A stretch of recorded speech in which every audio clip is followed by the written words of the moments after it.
Washington did a very good job of trying to keep him in the pocket. He made some big throws from the pocket. So you see that progress of him being able to deliver strikes from the pocket. But again, better defenses are going to take a little bit of everything they've seen that has worked against the Eagles. Washington keeping them in the pocket. What are the Giants doing to control them in the running game? The Giants did a good job keeping Jalen in the pocket. What are they doing? And the better teams are going to utilize that stuff. And so Nick Sirianni is going to have to counter again, come up with something to counter whatever defenses, come up with.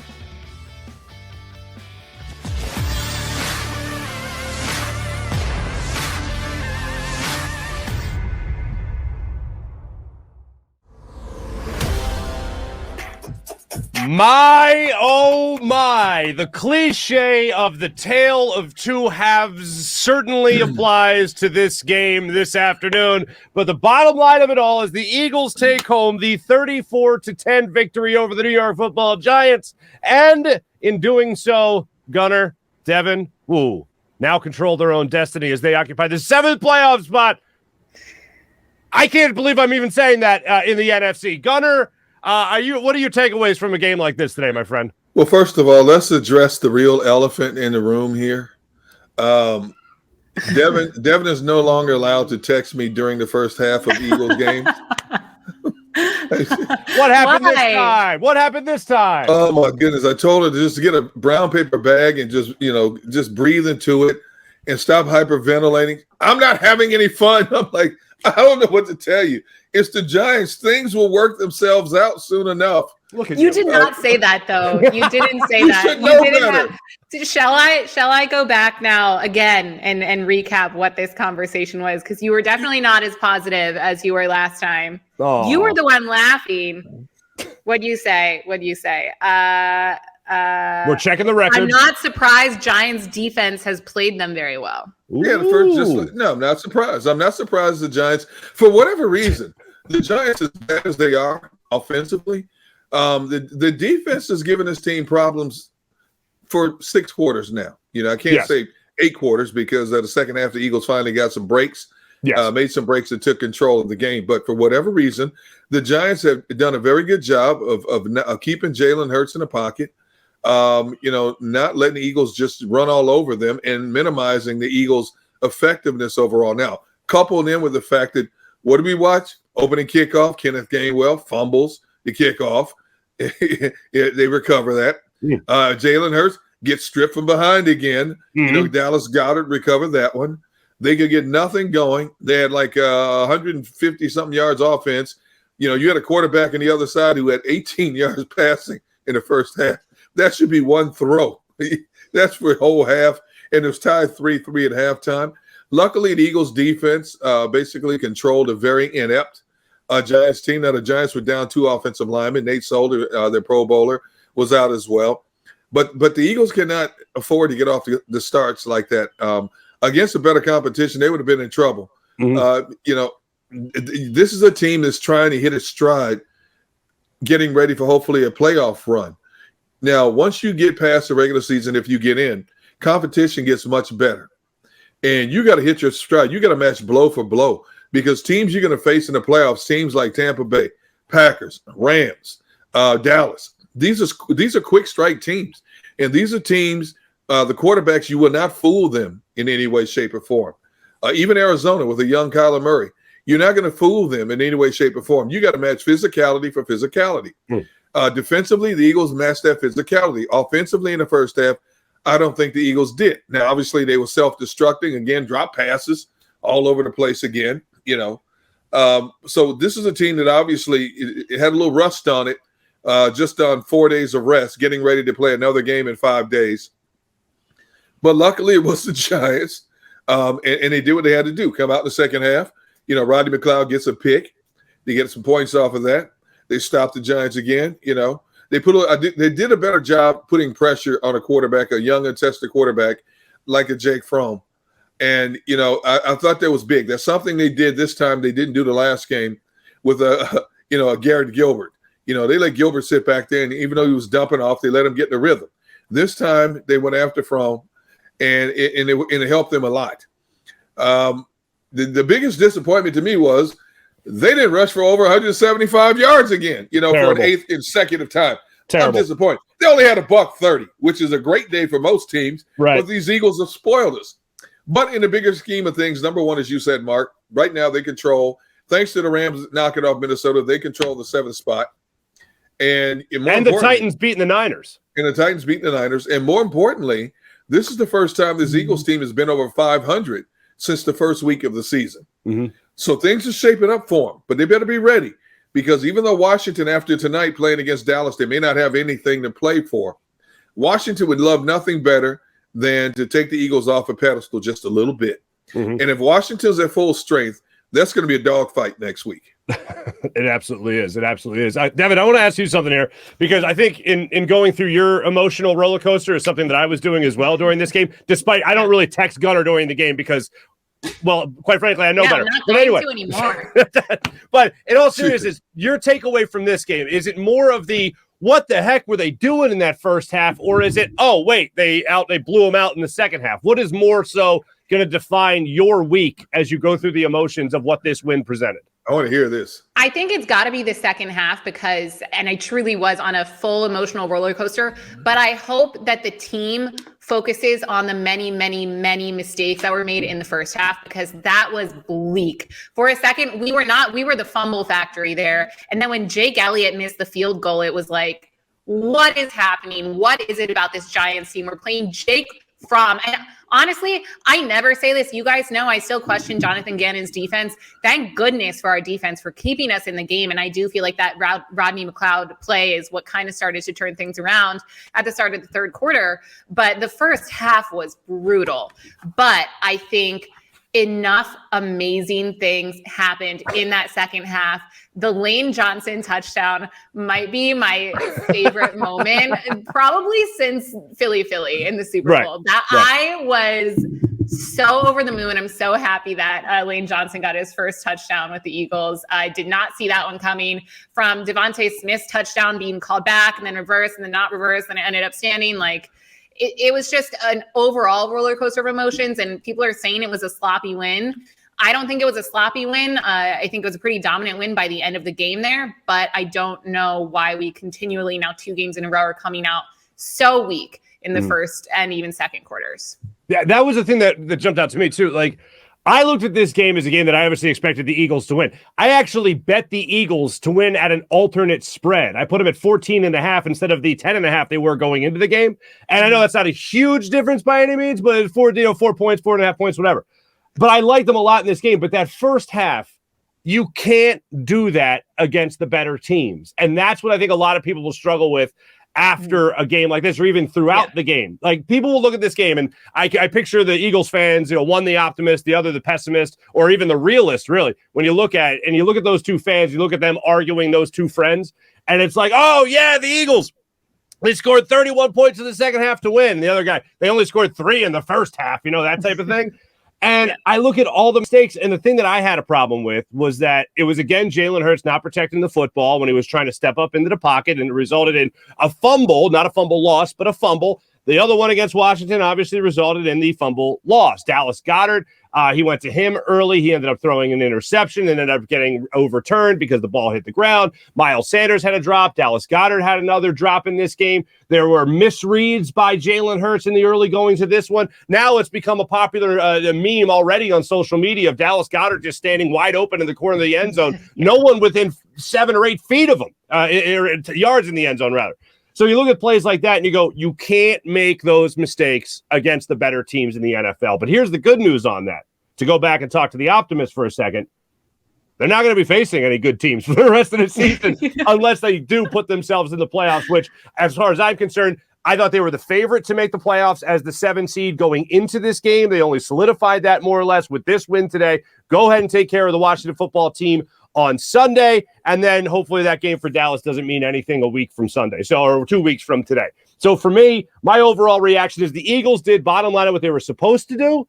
That first half, though, you want to call it too quick a turnaround. You want to try to make up an excuse like that. I understand why you would. For me, that just doesn't play. The Eagles did not play smart football. And if you want to talk about mental fatigue, that ain't going to play either for me. But bottom line is they did what they needed to do to win this game. They put themselves in the 7th seed, and that is something I don't think anybody saw coming, Gunner, after the first half of football. No. I think people were a bit nervous, thinking, "Oh my goodness, here we go again against this Giants team." But the Giants, I tell you what, they're their own worst enemy. I don't know how David Gettleman still has a job up in New York. When you look at what is happening with this team, they have a good collection of wide receivers. They have a good backfield. He's neglected the offensive line for a few years now. Daniel Jones is an okay athlete, but he's not a franchise NFL quarterback. And then look at the drop-off after Daniel Jones from Mike Glennon to Jake Fromm. And, it's amazing. And their defense is not that bad. They just don't get much help from the offense. This team was averaging 17 points per game coming into this game. And they hadn't scored more than 11 points in their last 2 games. So basically they're packing it up. I give them credit defensively for playing hard, but when your offense gives you nothing, then you can only do so much. You can only stop an opposition so much. And then after that, once a team gets on top of a team like the Giants, they have no hope of coming back. They can't come back for whatever reason. The Eagles did exactly what they had to do. They got the rust off. You can talk about it's not a pretty win. It's a sloppy win. I don't care how you get the W. I don't care if the Eagles had less than 100 yards of offense in this game. If they still got the W to put themselves in playoff positioning, that's all that matters. Doesn't care how you get there as long as you get there. Mm-hmm. And that's what they did. That was the bottom line for today's game. Now, I do want to go back to it, Devan, because you even talked about it, one of your favorite plays since maybe Philly Special. Yeah. I had to look twice. I had to watch that play I don't know how many times and go, that was definitely Lane Johnson eligible, first off, and then second, actually reeling that football in from Jalen Hurts to score that touchdown, and then running through the end zone to the crowd to try to do a lane leap at the link, I think is what I'll dub that. That play was just, I thought, perfect design, perfect execution by the Eagles offense. Oh, for sure. And I have to say, this team has conditioned me to anytime we score. Devontae Smith's touchdown is case in point. Anytime a touchdown is scored, especially one like Lane Johnson's, where it's a different player than usual, to say the least, I just wait for a flag or wait for something to happen or for it to be called back. So I'm so happy that touchdown stood, and Lane deserves it. And I was definitely not expecting that. But speaking of what I just mentioned, Devontae Smith's touchdown, the play before it by Quez Watkins, he really bailed Jalen Hurts out on that. I'm sure we'll talk about that more later, but while it was on my mind, I had to bring it up because there were so many plays in the second half that kind of made me go like, was that good or just a lucky mistake? I don't know. You're talking about the 39-yard play where Watkins went up and got it? Yeah. I thought that was a receiver making a play. I thought it was more of him making a play, obviously, than it was Jalen Hurts making a play. But still, Jalen Hurts bought the time, rolled out to his right, threw it downfield. Watkins went up and got it. It reminded me almost, in a way, kind of the Dallas Goedert catch around against Washington, where it seemed like there were 3 different defenders around it, and Dallas Goedert said, "The heck with it, I'm getting it." But yeah, let's focus in on that play, though, the Devontae Smith play, the one after the Watkins catch. I have never seen, and Gunner, not for nothing, my friend, you've been doing this a lot longer than I have. When it comes to a play being reversed and then reversed, I don't know what you would call that, overturned and then unoverturned. An emotional roller coaster. Pretty much. I have never heard an official go like, nope, not a touchdown. Okay, fine, it's a touchdown. I have never seen that before, but if I have to imagine a definition of inconclusive or not finding that conclusive evidence to be able to overturn anything, that sequence, that 15-minute period of this Eagles game would be the perfect definition of it. Yeah, one of the most bizarre sequences I've ever seen. Initially, when you looked at it on replay after he caught it, you're thinking, okay, what great concentration, what great body control to drag both feet in and get the touchdown. And then all of a sudden the ref says no touchdown. Then they further review it again and decide it's a touchdown. And I'm thinking, man, the refereeing in the NFL this year has been, I don't want to use the word atrocious, but subpar across the board. If you go back and think about a number of games that you've watched across the league this year, and with all the instant replay and all the camera angles, and it still make bad calls, and you're wondering how much worse can it be? But thank goodness they finally got it right and gave him the touchdown. And, just another evidence of why the Eagles drafted this young man in the first round. His ability to work a field, to work a defender, and control his body. great hands. He's a great hands catcher. When I look at receivers, I always look for receivers that not catch the ball with their body, but with their hands. How well do they catch with their hands? And for him to be slight of build the way he has great hand control when he catches the football. And the body control speaks for itself. And yeah, so I'm glad they got that one right, because if they had not, who knows what might have happened at that point. No matter how hard they tried to get it wrong, they got it right. Goodness. Yeah. Oh my goodness. I was watching the feet. I think most people were watching the feet. And then I think they made a comment during the game. Velma made a comment during the game about how they were looking for the ball, whether or not he secured the ball. Mm-hmm. I thought that whole surviving the ground thing was dead and buried. I thought that wasn't a thing anymore from 2-3 years ago. But is that still a thing where you have to survive the ground after a catch is already made and you've come down out of bounds with your feet already being inbounds? It seems to vary week to week, because it's so inconsistent. I'm serious. It's terrible. It's terrible. No, I know you are. It's an awful way to call it. What you see one week, you think you see it again the next week. Okay, you know what the call is going to be, and it's not. It depends on what group of refs you get. And the thing is, before they make a final decision, it goes to New York and they look at it. So they're just as indecisive as the guys on the field refereeing the game. And so if I'm a player, I'm thinking, I don't know what pass interference is anymore. I don't know what neutral zone infraction means anymore. I don't know what, false start means anymore. And I don't know what controlling the ball to the ground means anymore, because there's no definitive answer to any of those anymore, because you see so many variations of these plays. And just when you think you've got it locked down, they flip the script on you again. Certainly what it looked like. Devan, what were you watching on that play, the feet or the ball? The feet, 100%. And then it was like the review, it's been reversed. And then I don't even think they said it clearly. They're like, the review is under review. And then it went to commercial break and everyone's like, what's happening? But his feet were in. It was a very similar play as we mentioned to last week, where he's able, and that's why, he's the Heisman winner. That's a Heisman catch right there, where you're able to get the ball, even when I saw that was also what was being discussed, because I was always looking at the feet. It was a catch. It was a touchdown, and I'm glad that it stood. I also love seeing Devontae Smith so fired up. I feel like we rarely see that much, animation and emotion from him, and you could tell if that was overturned, he was not going to be happy. So I'm glad that he got the TD. Yeah, certainly. And that was the play that obviously made it 20-3 in the game, was when you really started to feel like, okay, the Eagles got this, forget about it. But that was just a spectacular play that Devontae Smith made on that from the adjustment. Also, Jalen Hurts rolling out of the pocket, hitting him in stride, and just getting him right inside the out of bounds, obviously. But let's talk about that quarterback for a second, because I know this is going to be a hot button issue for a lot of people, because, well, it always is. And that is the most important position in all of Philadelphia, which is the quarterback of the Philadelphia Eagles. Jalen Hurts, for the second straight week, we watched struggle in the first half and then take care of business in the second half. Yes, you could say that his receivers made plays. You could say that his running game got going again. You could say that his offensive line got going again. You could also say that Nick Sirianni didn't do him any favors starting out with the pass rather than the run. I mean, you look at the first 15 plays, 10 of them were pass plays, which does not go to the MO of the Eagles and what has given them success in recent weeks this season as they have started to turn it on offensively. So when you look at this game, DGunn, I'll ask you out of the gate here. When it comes to Jalen Hurts' performance, do you focus more? We talked about the team as a whole, but do you focus more on Jalen Hurts' first half numbers, or do you focus more on Jalen Hurts' second half numbers? I would say the second half numbers, because he adjusted.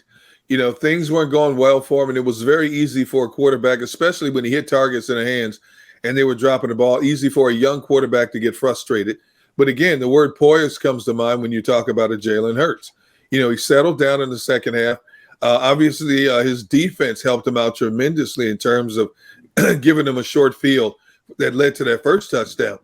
And his throws were a little better. I still question his deep ball. I mean, the ball that Quez Watkins went up and got, you look, that thing was like a dying quail,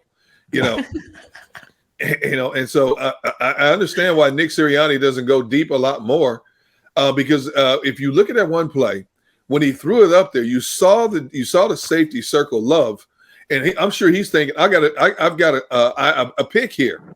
But Quez Watkins did a great job of getting his body between the defender and the ball and going up and make the play. And you can win a lot of games without having a deep passing game, which I think is what the Eagles are going to have to do. That that running attack is going to have to stay lethal because it's very seldom can you count on Jalen Hurts to go deep with the ball. But because of his athleticism, his ability, I think he's a better player outside of the pocket than he is in the pocket. But he showed last Tuesday against Washington. Washington did a very good job of trying to keep him in the pocket.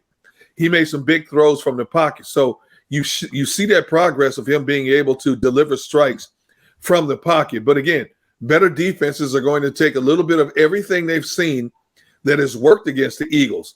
Washington keeping them in the pocket. What are the Giants doing to control them in the running game? Washington, the Giants did a good job keeping Jalen in the pocket. What are they doing? And the better teams are going to utilize that stuff. And so Nick Sirianni is going to have to counter again, come up with something to counter whatever defenses, come up with.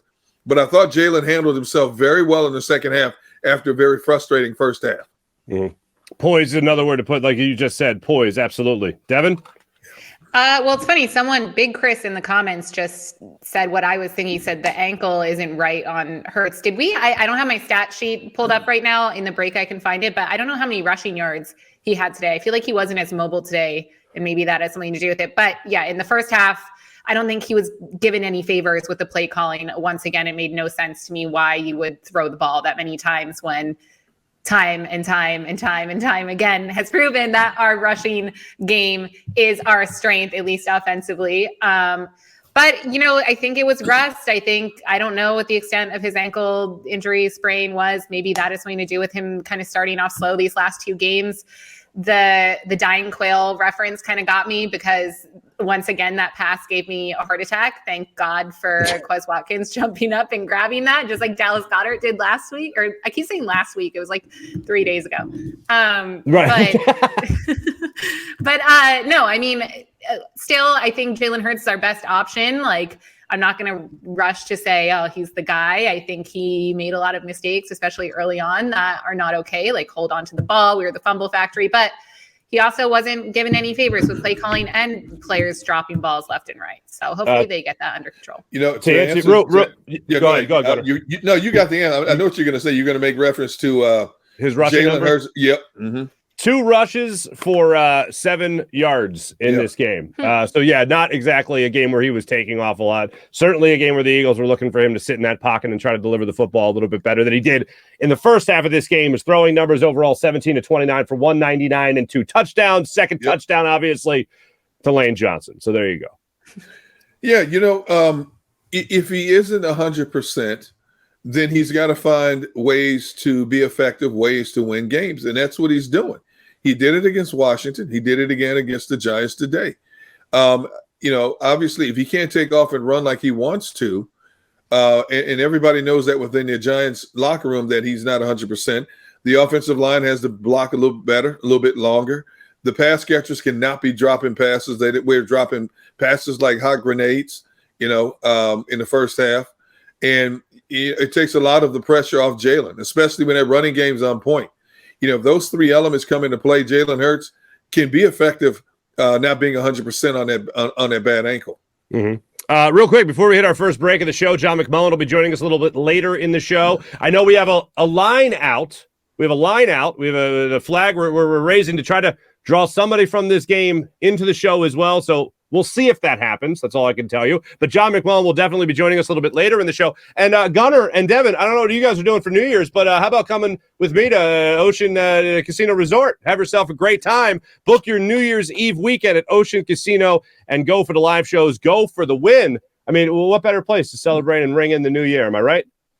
You're right. So right. You know what? In some regards, you're right. But for me, and I'm like a lot of people, New Year's Eve is like amateur night. I don't go out. I stay home. I stay off the streets. I stay home, man. I don't need to be out and about. I appreciate the offer. I love you like a stepbrother. But I don't go out on New Year's Eve, man. Are you sure? Ocean Casino Resort's going to let you grill there, Gunnar. I mean, how do you say no to that? Oh, wait. You didn't say that. Hold on. There you go. I finally get a taste of the ribs, my friend. What kind of grill do they have, first of all? You got to bring your own. So bring your own grill type of deal, my friend. What? I'm going there. I'm going to have myself a great time, and you should too. Go to Ocean Casino Resort. Book your New Year's Eve weekend at Ocean Casino. Go for the live shows. Go for the win. When we come back, we'll talk a little bit more about Jalen Hurts and his performance. And Jonathan Gannon, look, it ain't the best competition in the world. We know that with the New York Football Giants and whoever their quarterback is. Jonathan Gannon did what he needed to do in both these matchups against the Giants. We'll talk about that more when we return on 6abc.com and the JAKIB Media YouTube page for, of course, live post-game show. We'll be back in a second.